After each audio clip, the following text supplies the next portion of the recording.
Hi! Welcome to my video. So, nandito ako sa loob ng bahay namin. Ayan. And this is the part 2 of Bulinaw Beach Resort. Kung saan nasa Bulinaw Beach Resort ako. And nagpalit-ulit ako ng damit ko kahapon. And nawala yung shades ko. Kasi ligo nga ako sa beach. Ayan. Sa mga nagtatanong dyan kung bakit hindi ako umiitim. At kung bakit ganun pa din ang kulay ko is because may sunscreen po ako, face and body po. And hindi rin po kasi ako naaarawan, natatamaan ng araw kasi madaling araw po yung trabaho ko and gabi po ako nakaka-uwi, kaya ganito po ako kaputi. Kaya hindi po peke yung balat ko. So, yan, hindi po peke yung balat ko. Ayan.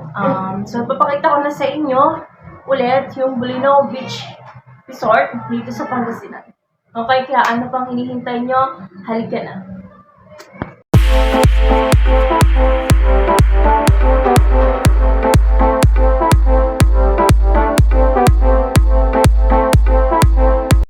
Hi! Dito na ako.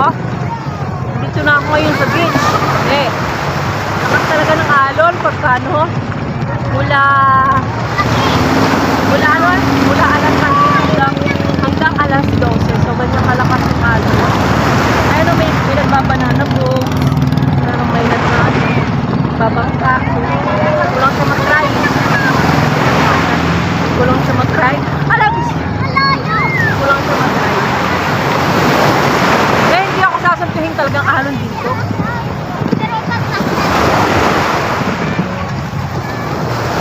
Doon tayo sa kabila. Lakad-lakad tayo, be.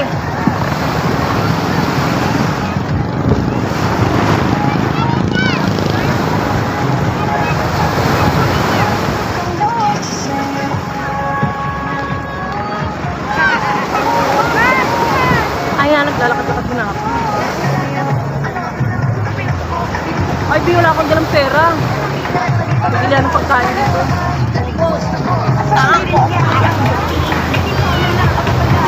Ikot-ikot lang paulit-ulit ang ibig asa at uuwi-suwi.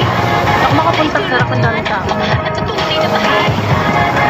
Narito na naman ang may malita sa aking ginagawa. Sira na yung stand ko. Wala, bakit ka laging nagpapapinag? Natakot ako dun. Masira yung stand.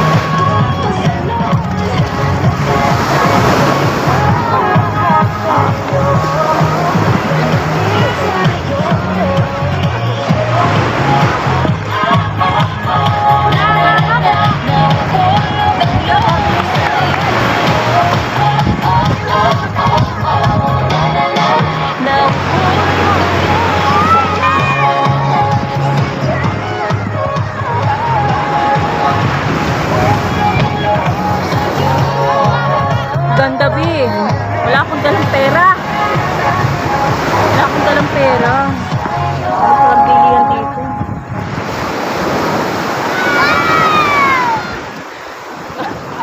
Hindi lang. Kaya mo yan. Floating dito.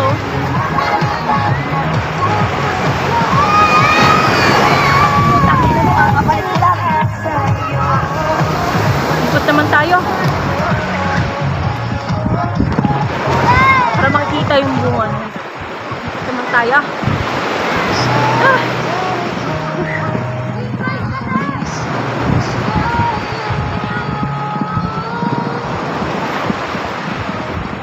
Ito yung malaking bato na to.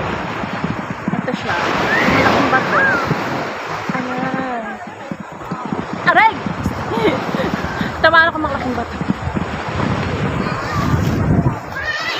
Ayan. Ang ganda ng spot niya, B. Hindi ako makapunta sa kabila kasi ang daming tao. Baka makastorbo sa B. At ako lang nag-isang vlog. Hala ka, B. Ayan yung bilihan ng shade ko. Kung kailan pa uwi doon. Tapos sinabi ko na ito nung intro. Nawala yung shades ko. Nawala yung shades ko kasi si Tanga, diba? Bobo. Lumangoy kasama yung shades. Ayun, di ko naman alam yung makukubad pala sa akin. Ayun, last day naman na. O, diba? Ang aesthetic ko kahapon mukha na lang akong magbibilad sa araw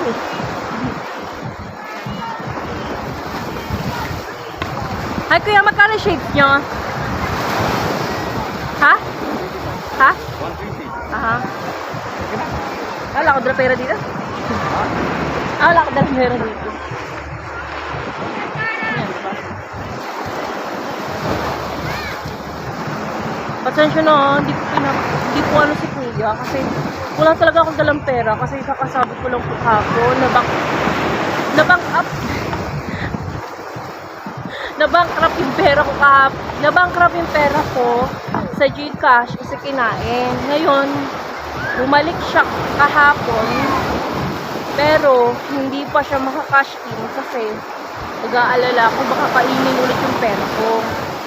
Kasi nga may problema, okay?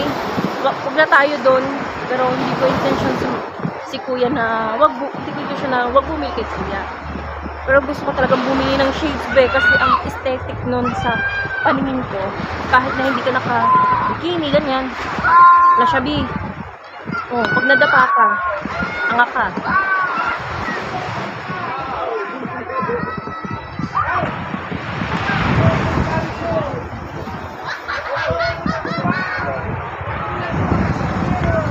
Ayun ang taas.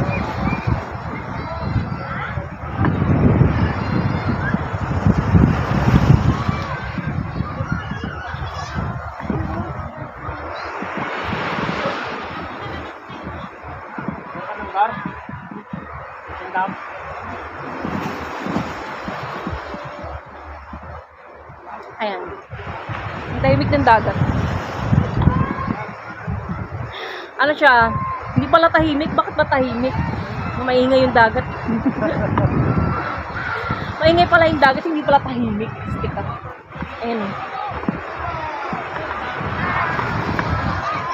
Gusto ko talaga bumili ng shades eh. Nawalan lang ako ng pera eh.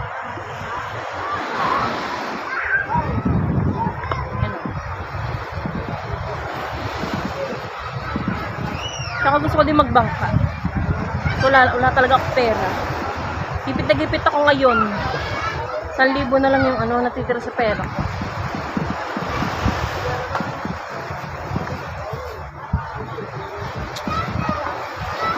Sarado sila.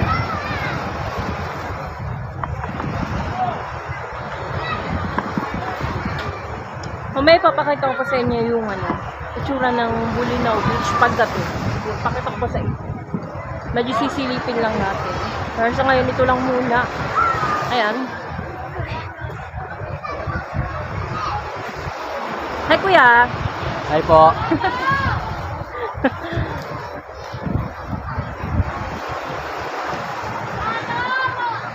Gusto ko talaga bumili ng shades. Kaya lang talaga wala ako dala pera. Ano ba yun? Ano kasi maka-aesthetic pagka may pera kang dala. Ano kasi yun?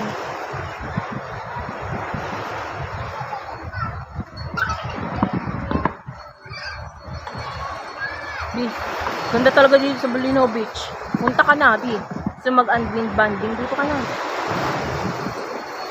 Ang init ng araw, kaya ganito po yung mukha ko kasi mainit po yung araw ko. Okay. So ulit, babaya ulit, papakita ko sa inyo yung itsura ng Bolinao Beach paggabi. Ayan, pakita ko sa inyo yan. Ayan, alas 7 ako niyan nang lumabas ng gabi at nag-viewing ako sa beach. Ayan, so marami dyan mga, syempre mga naglalasing, nagiinom kasi ini-enjoy nila yung beach. Ayan, sa mga nagtatanong dyan kung bakit ako may makeup sa tuwing nagbablog or may ayos kasi hindi ka naman pwedeng humarap sa vlog na hindi ka maayos. Especially pag alam mong babae ka. Then yung time na yan, I'll be honest with you, is talagang haggard ako niyan. Kaya nag-ayos ako ng pagmumuka. Ay, kita nyo naman. And hindi ako masyadong makapagsalita niyan. Kasi yun, dahil tahimik, nahihiya naman akong mag-ingay niyan. Kasi, yun nga. So, tumambay lang ako sa labas niyan para makita ang beach ng gabi. Okay? Ipapakita ko sa inyo yung itsura ng beach kapag gabi. Ayan. So, ayan nga. Wala akong makausap niyan. Kaya, ayan, nagsasalta na lang ako dyan mag-isa. Ayan. At, yun nga. Ayan. Mag-isa lang ako niyan nung pumunta. So, iyan, kitang-kita nyo naman ang itsura ng Patar Bolinao Beach paggabi. So, I warn nyo sa inyo na huwag kayong maliligo ng gabi sa beach. Kasi alam nyo na kung anong mangyayari sa inyo, lalo kung alam nyong wala namang ilaw. Meron naman siyang ilaw kahit papano, pero hindi yan sapat para, ayun, mailawan ka habang naliligo ka. Kasi alam mo naman na kung anong mangyayari sa'yo kapag naligo ka ng gabi. Ayan. Alam nyo naman na kapag pumunta tayo ng gabi sa beach is nakaka-relax talaga to sa ating pakiramdam.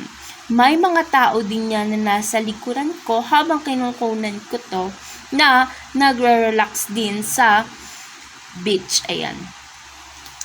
Ayan, 'di ba? Ang ganda nung beach ng Patar Bolinao. Hi! So, iyan, nakauwi na kami. And pasensya na, hindi ko na ipakita yung pag-uwi namin dito sa aming, sa aming bahay. So, hindi ko na siya naipakita sa inyo. Pero, sa mga nagtatanong dyan sa akin kung bakit maputi pa din ako kahit na ako po ay nag-beach is because nagsa-sunscreen po ako ng muka and ng balat. So, sunscreen and sunblock, kaya yan, hindi ako umiitim. And yun, totoo po yung kulay ng balat ko, totoo puti ho ako kasi ako po, yung trabaho ko po is mag-start ng madaling araw, so uuwi ako ng gabi, kaya hindi po talaga ako nabibilad sa araw. Ayun. Kaya totoo maputi ho ako. Pero ngayon po, mas umitim ako. Kasi, yun nga,